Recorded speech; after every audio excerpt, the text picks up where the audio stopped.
Buenos días, el día de hoy hablaremos de las personas físicas con actividades empresariales y profesionales, título 4, capítulo 2, sección 1 de la ley del ISR.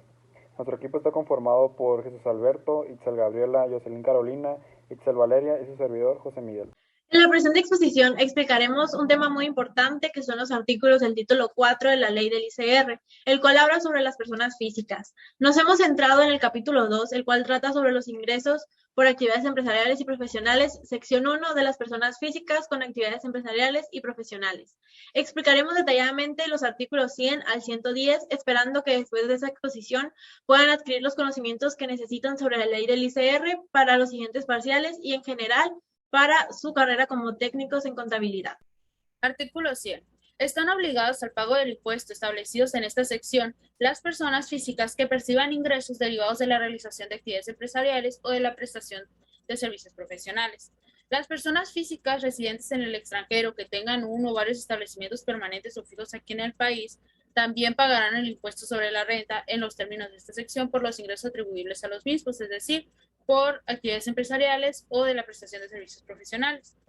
Para los efectos de este capítulo, se consideran ingresos por actividades empresariales a los provenientes de la realización de actividades comerciales, industriales, agrícolas, ganaderas, de pesca o silvícolas, y a ingresos por la prestación de un servicio profesional a las remuneraciones que deriven de un servicio personal independiente y cuyos ingresos no estén considerados en el capítulo 1 de este título.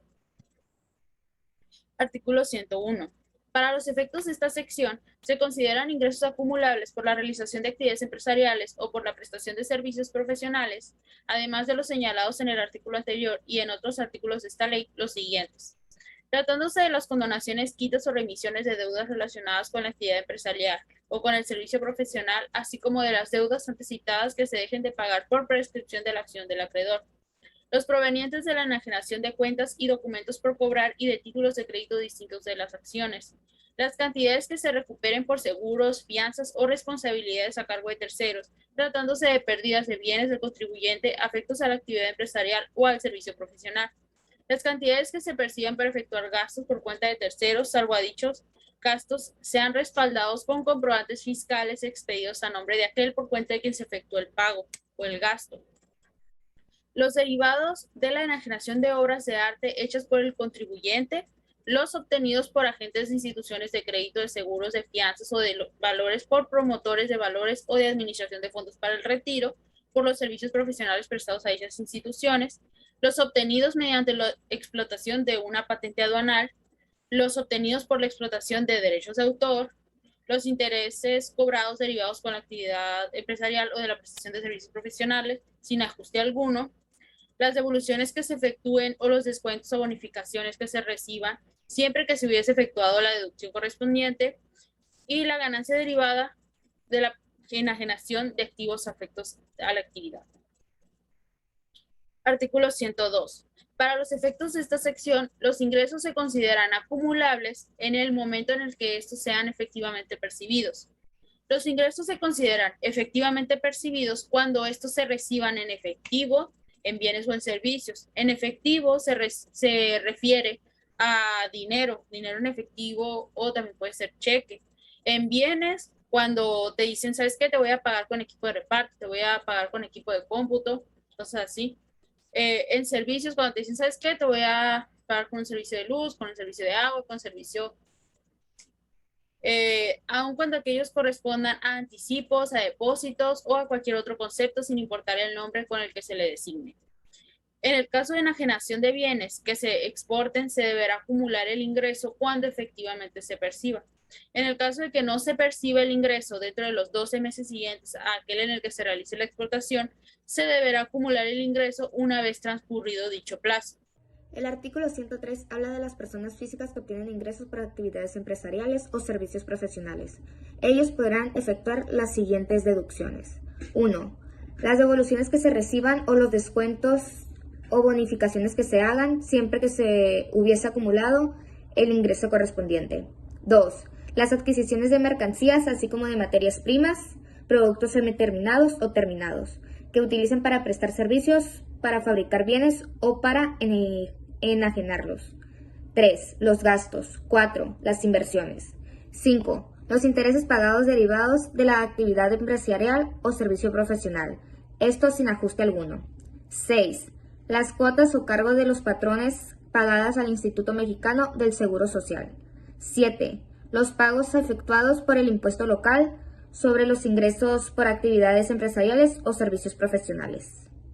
El artículo 104 habla de los contribuyentes que se refiere esta sesión, que determina la deducción por inversiones aplicando lo dispuesto en la sección 2 del capítulo 2 del título 2 de esta ley.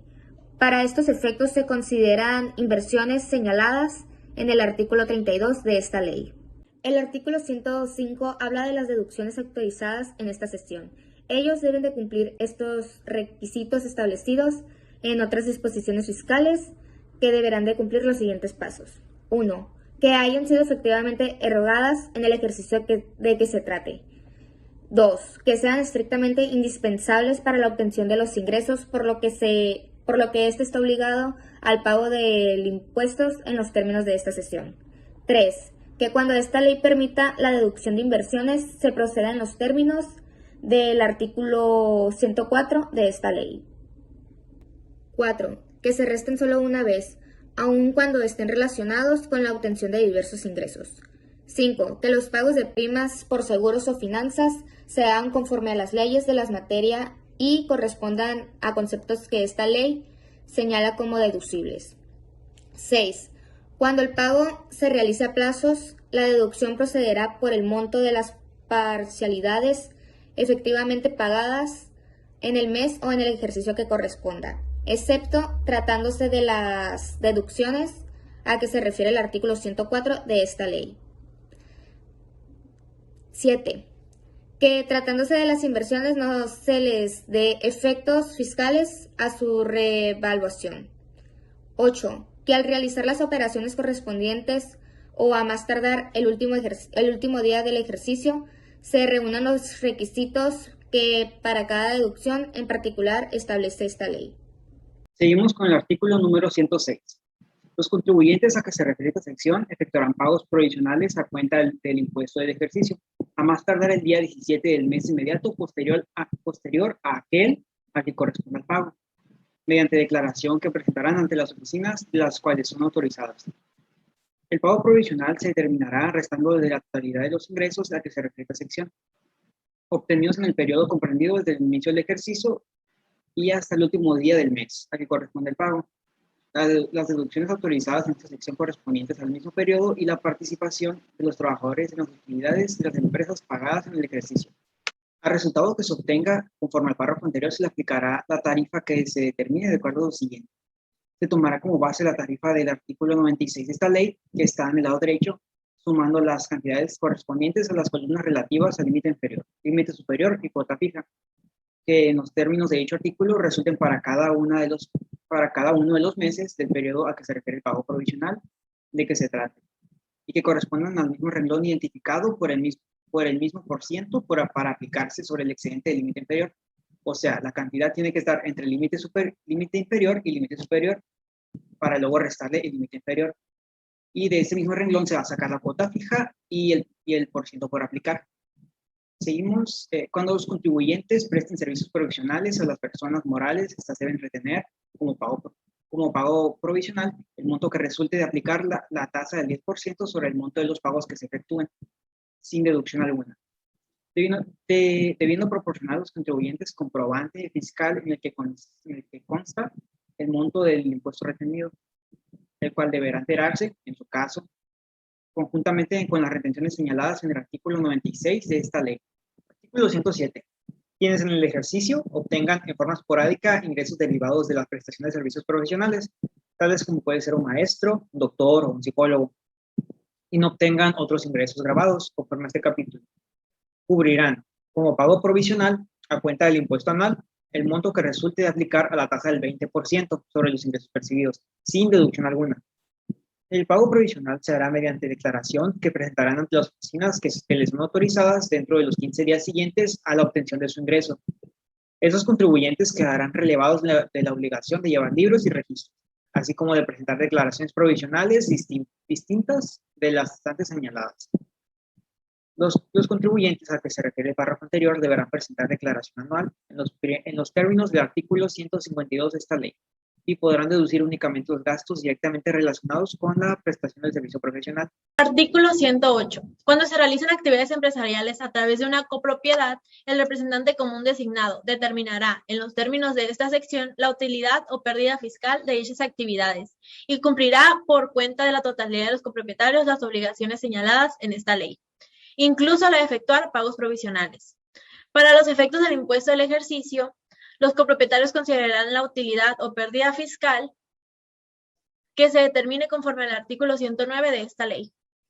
Artículo 109. Los contribuyentes a que se refiere esta sección deberán calcular el impuesto del ejercicio a su cargo en los términos del artículo 152 de esta ley.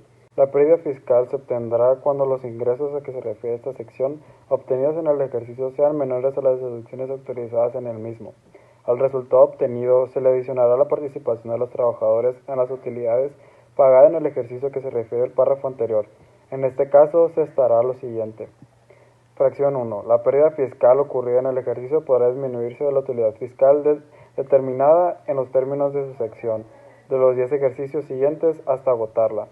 Fracción 2. El derecho de disminuir pérdidas fiscales es personal del contribuyente que la sufre y podrá ser transmitido por acto entre vivo ni como consecuencia de la organización del negocio. Artículo 110. El cual trata sobre las obligaciones de las personas físicas que realizan actividades empresariales y profesionales. Las obligaciones empiezan con solicitar su inscripción en el RFC, llevar contabilidad de conformidad con el Código Fiscal de la Federación y su reglamento, expedir comprobantes fiscales que acrediten los ingresos que perciban, conservar la contabilidad y los comprobantes de los asientos respectivos. Los contribuyentes que lleven a cabo actividades empresariales deberán formular un estado de posición financiera y levantar inventario de existencias al 31 de diciembre de cada año. Otras de las obligaciones son que en la declaración anual que se presente determinarán la utilidad fiscal y el monto que corresponda a la participación de los trabajadores en las utilidades de las empresas. Presentar y mantener a disposición de las autoridades fiscales la información a que se refieren las fracciones 7 y 15 del artículo 76 de esta ley. Expedir constancias y comprobantes fiscales en los que asienten el monto de los pagos efectuados que constituyen ingresos de fuente de riqueza ubicada en México. Los contribuyentes que hagan pagos por los conceptos a los que se refiere el capítulo 1 de este título deberán cumplir con las obligaciones que se establecen en el mismo. Presentar conjuntamente con la declaración del ejercicio la información a la que se refiere la fracción 10 del artículo 76 de esta ley. Y por último, obtener y conservar la documentación a la que se refiere el artículo 76, fracción 9 de esta ley. Ahora presentaremos un caso práctico. Iniciaremos con los ingresos. Tenemos ingresos por actividad empresarial y profesional, que la suma de estos dan 66.500. Pasamos a las deducciones, que son por actividad empresarial y profesional, que la suma de estas dan 34.800. Haciendo la resta de ingresos y deducciones nos da 31.700 en base para el ISR. A esta cantidad le vamos a restar el límite inferior, que encontramos en la tarifa mensual del mes de enero del año 2009. La cantidad que nos da es el excedente sobre el límite inferior. ¿Sí? Y esta cantidad la multiplicamos por la tasa que viene en el mismo renglón, como dijimos anteriormente, de la tarifa, que en este caso vendría siendo 21.25%. Eso va a ser igual al ISR marginal. A esta cantidad le vamos a sumar la cuota fija que viene en el mismo renglón que ya dijimos. Nos vendría dando 5.577.37 de ISR antes de las retenciones y los pagos provisionales. Le vamos a restar estas dos, pero como de pagos provisionales en el mes de enero, solo vamos a restar las retenciones, dando 4.727.37. Perdón. Y para los demás meses viene siendo lo mismo, solo que aquí en pagos provisionales se va a poner la suma de pagos provisionales del mes anterior junto con el ISR enterar del mes anterior. Aquí, como no hay pagos provisionales, se deja la cantidad del ISR enterar. Y donde sí vamos a cambios es en los meses siguientes, como aquí en marzo, que aquí sí se suman estas cantidades. Pagos provisionales más ISR enterar, aquí tenemos la cantidad que es 7.640.69. En equipo podemos concluir que este tema fue de verdad muy fácil de comprender para la mayoría del equipo, y a pesar de que la teoría parezca un poco difícil, ya poniéndola en práctica resulta más fácil y comprensible. Consideramos que adquirimos más conocimiento con esta actividad, ya que aprendimos a calcular el ISR de los ingresos de los trabajadores que realizan actividades empresariales y profesionales. Finalmente podemos concluir en que el tema fue fácil y nos divertimos realizando los diferentes casos prácticos que nos pusieron.